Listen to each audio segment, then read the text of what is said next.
Hello friends, नमस्कार। स्वागत है आपका अपना चैनल स्टडी विद नारायण में। दोस्तों, आज हम लोग जो सेट करवा रहे हैं सीरीज जीडीसी का, उसका हम लोग चौथा सेट है, जो कि पूरे 100 क्वेश्चन है। इसमें गुड्स गार्ड्स का है ये क्वेश्चन, साउथ ईस्टर्न रेलवे का। अब तक 3 सेट करवा चुके हैं। 16 नवंबर का दोनों शिफ्ट और 19 नवंबर का फर्स्ट शिफ्ट अब तक हो चुका है। ये 19 नवंबर का सेकेंड शिफ्ट है। उसके बाद 22 नवंबर का दोनों शिफ्ट बचेगा। फ्रेंड, यह जो क्लास है, आने वाला कोई भी जोन का या कोई भी बोर्ड का जो जीडीसी एग्ज़ाम है उसके लिए, और साथ में ही सबसे most important latest question railway का एनटीपीसी के लिए बहुत इम्पोर्टेंट है, क्योंकि सिलेबस सेम है। और कोई भी एग्ज़ाम जिसमें math, GK, GS, reasoning, science रहता है, उसके लिए भी। फ्रेंड, क्लास स्टार्ट करने से पहले आप सबों से रिक्वेस्ट है कि जो भी चैनल में नए होंगे, प्लीज़ चैनल को सब्सक्राइब करके बेल आइकन ज़रूर प्रेस कीजिएगा। बढ़ते हैं आज का पहला क्वेश्चन। पहला मैथ क्वेश्चन था। 5,000 रुपये की राशि 10% वार्षिक दर से कितने समय में साधारण ब्याज पर 15,000 हो जाएगी? तो साधारण ब्याज के फॉर्मूला से इसे निकाल देने पे सॉल्व हो जाएगा। साधारण ब्याज का जो फॉर्मूला होता है, ब्याज इक्वल टू मूलधन गुने टाइम गुने दर बटे 100 से। अगला क्वेश्चन रीजनिंग। अधिक कीचड़ को वायु कहा जाता है, वायु को जल कहा जाता है। पूरा पढ़ने से अच्छा पहले जो पूछा वो हम लोग देख लेते हैं। मछलियाँ कहाँ रहती है? तो मछली जल में रहती है। तो जल को क्या कहा जा रहा है? तो अग्नि। इसका आंसर हो जाएगा आग। किस मुगल सम्राट ने ईस्ट इंडिया कंपनी को शुल्क मुक्त व्यापार करने का अधिकार देने वाला एक फरमान जारी किया था? तो औरंगजेब। 20, 70 और 80 का महत्तम समावर्तक कितना हो जाएगा? तो 20, 70 और 80 का जो HCF हो जाएगा वो 10 हो जाएगा। महाप्रभु वल्लभाचार्य का जन्म स्थान कहाँ है? तो महाप्रभु वल्लभाचार्य का जन्म स्थान चंपारण्य हो जाएगा। यहाँ पे चंपारण दिया हुआ, चंपारण्य हो जाएगा या चंपारण। निम्नलिखित में से किस द्वीप समूह को भेड़ द्वीप कहा जाता है? तो फ्रो द्वीप को भेड़ द्वीप भी कहा जाता है। वाटर पोलो टीम में खिलाड़ियों की संख्या कितनी होती है? तो वाटर पोलो टीम में खिलाड़ियों की संख्या 7 होती है। कबड्डी, वाटर पोलो, इन सबों में खिलाड़ियों की संख्या 7 होती है। पोलो में अगर केवल पूछता तो 4 हो जाता। खो खो में पूछता तो 9 हो जाता।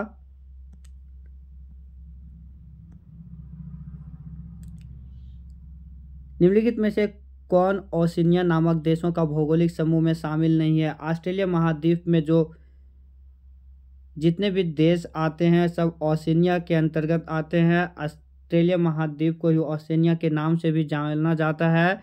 यहाँ पे क्वेश्चन था कौन सा ओशिनिया नामक देशों के भौगोलिक समूह में शामिल नहीं है, मतलब ओशिनिया मीन ऑस्ट्रेलिया महादेश में जो देश नहीं है वो चूज करना था। तो ऑस्ट्रेलिया, इंडोनेशिया, मलेशिया और माइक्रोनेशिया, इन सबों में ओशिनिया नामक देशों के भौगोलिक समूह में जो शामिल नहीं हुआ है वह मलेशिया हो जाएगा। मलेशिया एशिया के अंतर्गत आता है।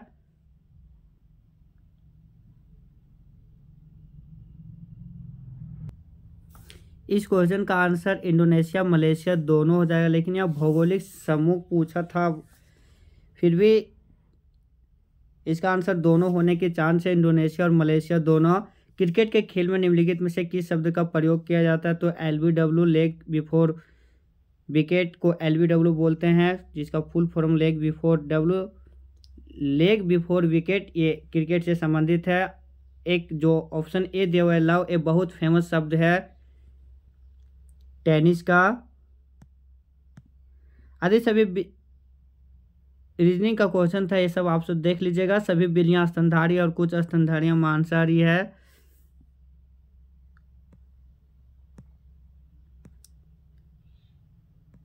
हाल ही में किस देश ने एल नीनो प्रेरित सूखे को राष्ट्रीय आपदा घोषित किया है? तो एल नीनो प्रेरित सूखे को जो राष्ट्रीय आपदा घोषित किया है वह देश है जिम्बाब्वे। बैंक की देनदारी क्या नहीं है? तो ऋण, गृह ऋण, बचत खाता, आवर्ती जमा, चालू खाता, इन सबों में जो बैंक की देनदारी जो नहीं है वो गृह ऋण हो जाएगा। भारत में किस क्रिकेटर को द लिटिल मास्टर के नाम से जाना जाता है? फ्रेंड, बहुत कोई इसका आंसर सचिन तेंदुलकर क्यों होंगे और करेक्शन भी करने के लिए दिए होंगे, लेकिन वास्तव में the little master Sunil Gavaskar को बोला जाता था। अगला क्वेश्चन, जब दूध को जोर से मथाया जाता है तो उसमें मलाई किसके कारण अलग हो जाती है? तो जब दूध को जोर से मथाया जाता है तो मलाई अलग हो जाती है, वह सेंट्रीफ्यूगल फोर्स के कारण हो जाता है। तो सेंट्रीफ्यूगल फोर्स यानी अपकेंद्रीय बल, ये वॉशिंग मशीन भी सेंट्रीफ्यूगल फोर्स के कारण ही उससे कपड़ा धुलाई हो जाता है। वॉशिंग मशीन में भी, उसमें भी अपकेंद्रीय बल ही होता। अगर अभी केंद्रीय बल का एग्जाम्पल पूछता तो ग्रह, सूर्य के चारों ओर ग्रहों की गति और ग्रहों के चारों ओर उपग्रहों की गति, या फिर कोई भी तत्व के चारों ओर इलेक्ट्रॉन की गति, ये सब अभी केंद्रीय बल मीन सेंट्रीपिटल फोर्स का एग्जाम्पल होता। अगला क्वेश्चन, कंप्यूटर मेनू में कौन सा आइटम शामिल है? तो कंप्यूटर जो मेन्यू में जो आइटम शामिल है, रिपोर्ट्स, ऑब्जेक्ट्स, कमांड्स और डेटा में कमांड्स ऑप्शन हो जाएगा इसका आंसर। एक सिंपल सा क्वेश्चन था, एक हेलमेट का विक्रय मूल्य 1368 रुपया यदि हानि 24% है तो हेलमेट का क्रय मूल्य क्या है? हानि 24% मीन्स ये जो बेचा वो 76% बेचा, तो 76% का वैल्यू 1368 दिया हुआ है, यहाँ से इसका 100% का वैल्यू निकाल देंगे, क्रय मूल्य वही हो जाएगा, तो 1800 इसका आंसर हो जाएगा। किंग्स की घाटी कहाँ स्थित है? तो किंग्स की घाटी इजिप्ट मिस्र में स्थित है। भारत का राष्ट्रीय मानवाधिकार आयोग किस वर्ष स्थापित किया गया था? तो राष्ट्रीय मानवाधिकार आयोग 1993 ईस्वी को स्थापित किया गया था। राष्ट्रीय मानवाधिकार आयोग 1993। एक सिंपल सा क्वेश्चन था, एक त्रिभुज के कोणों का अनुपात 2:5 है, तो सबसे बड़ा कोण क्या हो जाएगा? फ्रेंड, हम लोग जानते हैं कि त्रिभुज के तीनों कोणों का योग 180 डिग्री होता है। यहाँ से इसे सॉल्व कर देंगे तो 5 2 7 2 9, 9 रेशियो का वैल्यू 180 आ जाएगा, यानी 1 रेशियो का वैल्यू 20 आ जाएगा। तो सबसे बड़े कोण यानी सबसे बड़ा रेशियो 5, तो 20 25 100 इसका आंसर हो जाएगा, सिंपल सा। अरावली और विंध्य पर्वतमाला के बीच कौन सा पठार स्थित है? तो अरावली और विंध्य पर्वतमाला के बीच मालवा का पठार स्थित है।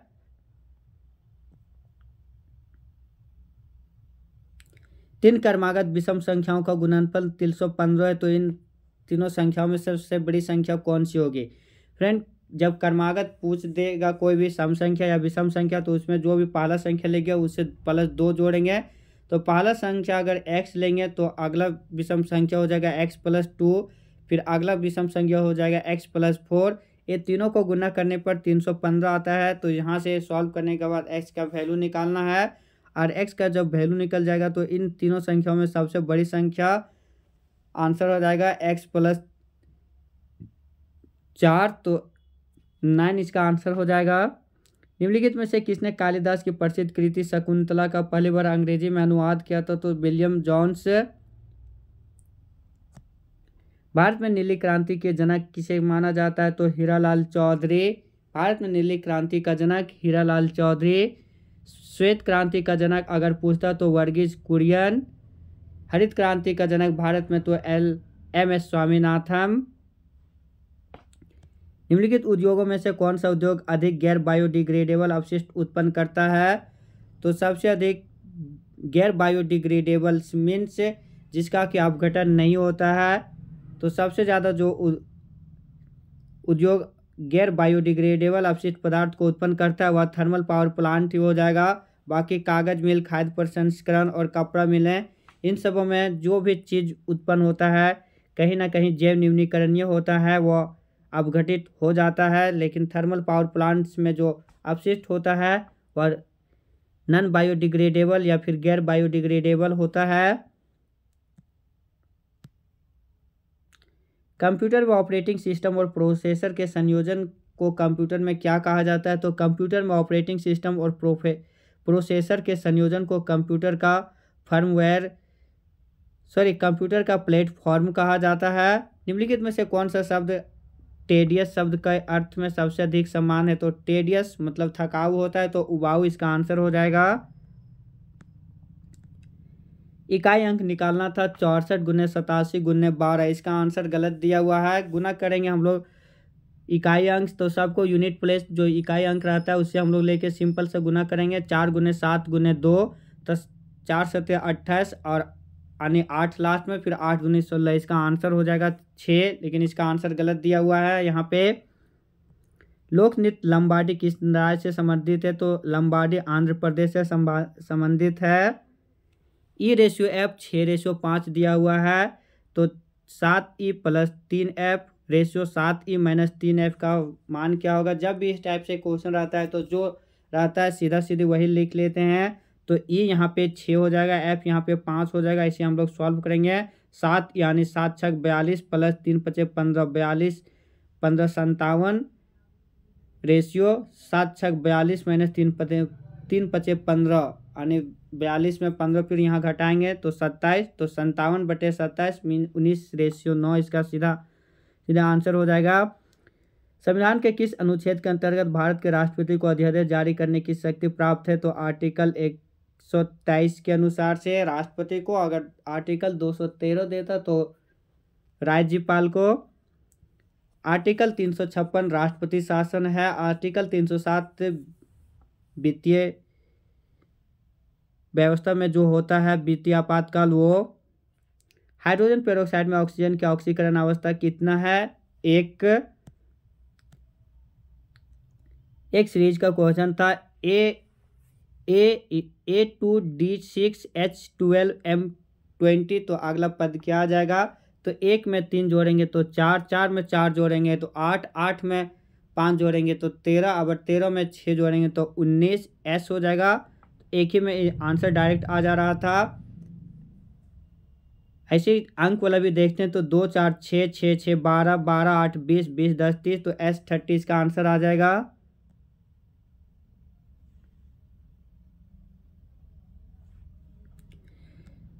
नेक्स्ट क्वेश्चन, सिंपल सा फॉर्मूला बेस्ड से एक क्वेश्चन भी बन जाता है। अधिक वस्तु को बेचने पर 15% की हानि होती है। 15% की हानि यानी एस, इसका हानि हो गया 15%, तो उसके क्रय मूल्य और विक्रय मूल्य का रेशियो क्या हो जाएगा? तो हानि 15% मीन्स विक्रय मूल्य 100, कोई भी लेते हैं तो 100% में हम लोग मान लेते हैं, तो विक्रय मूल्य इसका हो जाएगा 85% और क्रय मूल्य 100%, तब 100/85 यानी 20/17 इसका आंसर हो जाता। उस जनजाति का नाम जिसने मानव बलि पर प्रतिबंध लगाने के लिए अंग्रेजों के खिलाफ विद्रोह किया था तो खोंड जनजाति। निम्नलिखित में से कौन राज्यसभा का सदस्य होते हुए भी लोकसभा की कार्यवाही में भाग ले सकता है? तो एक मंत्री जो राज्यसभा का सदस्य होता है वो। निम्नलिखित में से कौन सी नदी शिपकिल्ला दर्रे से होकर गुजरती है? तो सतलज नदी। निम्नलिखित में से कौन मध्यकालीन भारत की पहली महिला शासिका थी? तो रजिया सुल्तान, जो कि गुलाम वंश की शासिका थी। दास वंश या गुलाम वंश जो भी बोला जाए, 1236 से 1240 ईस्वी के बीच इन्होंने दिल्ली सल्तनत की शासिका बनी थी। चिंतन करने का झिझकें से संबंधित है, तो उसी प्रकार से और उसी के अनुरूप जो क्या हो जाएगा वो यहाँ पे देखना था। तो झिझक विचार करने का, चिंतन करना, तो झिझक का हो जाएगा डगमगाना, मतलब कॉन्फिडेंस नहीं, ये हो जाएगा। वह तापमान जिस पर किसी तरल पदार्थ का वाष्प दबाव बाहरी दबाव के बराबर हो जाता है वह क्वथनांक बिंदु हो जाएगा। कंप्यूटर में हेल्प मेनू किस बटन पर उपलब्ध होता है? तो टर्न ऑफ, इंड और स्टार्ट और रीस्टार्ट, इन सबों में जो हेल्प मेनू उपस्थित रहता है वह स्टार्ट बटन में।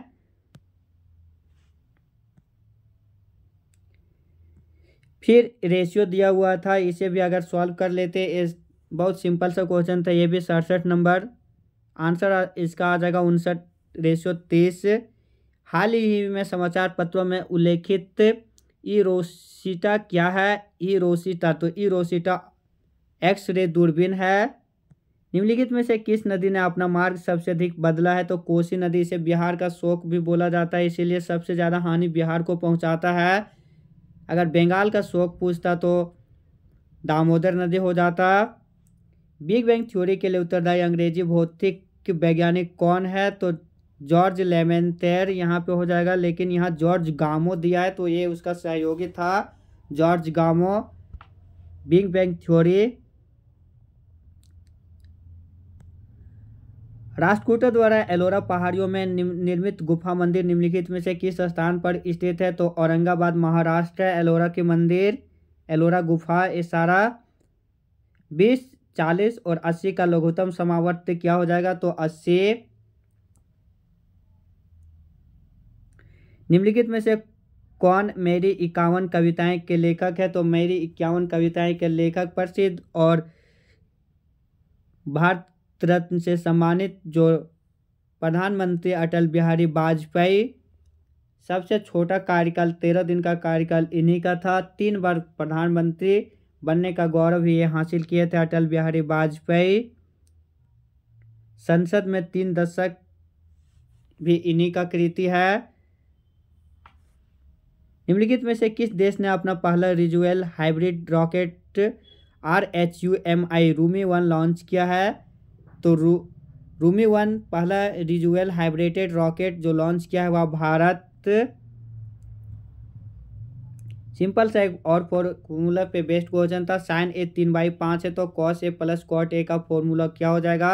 sin A यानी लंब बटे कर्ण 3/5 है तो इसका आधार 4 आ जाएगा पाइथागोरस थ्योरम से। अब cos A होता है आधार बटे कर्ण मतलब 4/5, cot A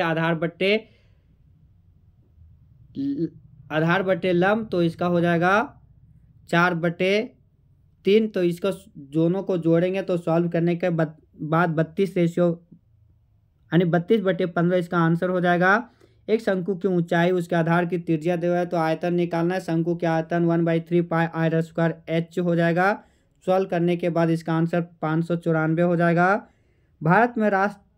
वर्तमान में भारत में कालीन बुनाई का अग्रणी केंद्र कौन सा नहीं है ये पूछा था। तो एलुरु आंध्र प्रदेश, अमृतसर पंजाब, भदोही उत्तर प्रदेश ये तीनों है। बल्कि कांगड़ा हिमाचल प्रदेश ये नहीं है, ये चाय के लिए फेमस है।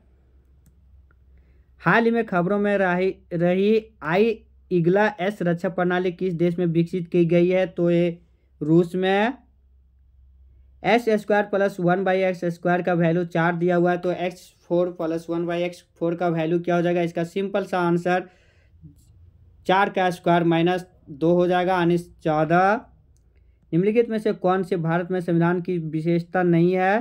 तो संघीय सरकार ये संविधान की विशेषता है, संसदीय सरकार ये भी है, स्वतंत्र न्यायपालिका ये भी है, बल्कि राष्ट्रपति सरकार ये भारत के संविधान की विशेषता नहीं है। अगला, औद्योगिक श्रमिकों के लिए उपभोक्ता मूल्य सूचकांक आधार 1982 अब बदल के कब हस्तांतरित कर दिया है? तो इसे 2001 बदल दिया गया 1982 से। एक समलंब चतुर्भुज का क्षेत्रफल निकालना था तो समलंब चतुर्भुज का क्षेत्रफल हम लोग जानते हैं 1/2 गुना दोनों असमांतर भुजाओं का योग इंटू ऊंचाई। तो 1/2 इंटू दोनों असमांतर भुजाओं का योग 17 और 27 44 और ऊंचाई 20। सॉल्व करने के बाद इसका आंसर 820 आता। कौन सी नदी अमरकंटक से निकलती है? तो नर्मदा नदी। भारत का सबसे बड़ा जंगल कौन है? तो सुंदरवन जो कि पश्चिम बंगाल में स्थित है।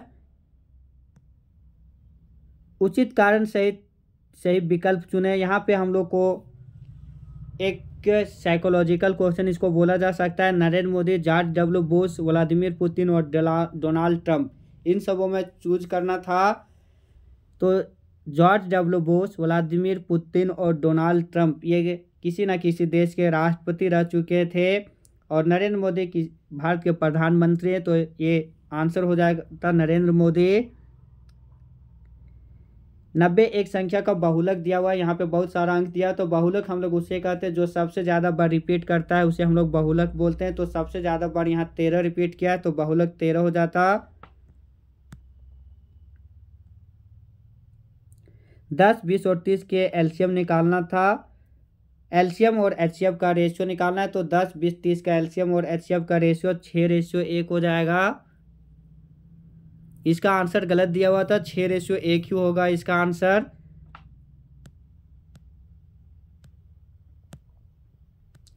सीरीज का एक क्वेश्चन था रीजनिंग का, C1 G5 K9 O11 O13, तो अगला क्या हो जाएगा, तो C मतलब 3, 3 में 4 जोड़ेंगे तो 7, 7 में 4 11, 11 में 4 जोड़ेंगे तो 15, 15 में 4 जोड़ेंगे तो 19, तो S 19 में S होता है तो सिंपल से एक ही से कम बन जाता है तो S हो जाएगा। अगर डिजिट वाला भी देख ले उससे भी आ जाएगा आंसर। 1 4 5 4 9 4 13 4 17 यानी S 17 इसका आंसर हो जाता। भारतीय राष्ट्रीय आंदोलन निम्नलिखित के बाद उग्रवादियों के प्रभाव में आया, तो भारतीय राष्ट्रीय आंदोलन उग्रवादियों के प्रभाव में आया यानी उग्रवादी रूप में जो भारतीय राष्ट्रीय आंदोलन आया था 1905 ईस्वी में। रुपया भारत से संबंधित है तो येन किससे संबंधित है, रुपया भारत से संबंधित तो येन जापान से संबंधित है, ये करेंसी दिया हुआ था यहाँ पे। रीजनिंग का क्वेश्चन था कितने खिलौने लाल नहीं है, तो खिलौने 2 और 1 3, 3 खिलौना लाल नहीं हो जाएगा इसका आंसर। तो फ्रेंड ये था 19 नवंबर का सेकंड शिफ्ट का क्वेश्चन। अब तक हम लोग 4 शिफ्ट देखे हैं, उसमें से जो सबसे अगर हार्डेस्ट शिफ्ट बोला जाए तो 19 नवंबर का फर्स्ट शिफ्ट रहा है। उसके बाद अभी 19 नवंबर का सेकंड शिफ्ट बोला जा रहा है, लेकिन ये उतना हार्ड नहीं है। सबसे अगर 6 शिफ्ट देखने के बाद अगर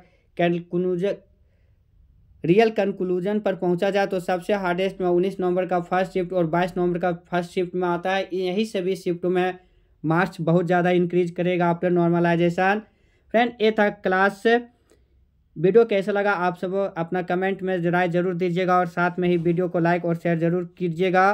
टेलीग्राम चैनल और टेलीग्राम ग्रुप और व्हाट्सएप चैनल का लिंक दिया हुआ है, आप सब उससे जुड़ जाइएगा। साथ में ही चैनल को सब्सक्राइब करके बेल आइकन जरूर प्रेस कीजिएगा। मिलते हैं नए वीडियो में, तब तक आप सब अपना ख्याल रखिएगा। धन्यवाद। जय हिंद।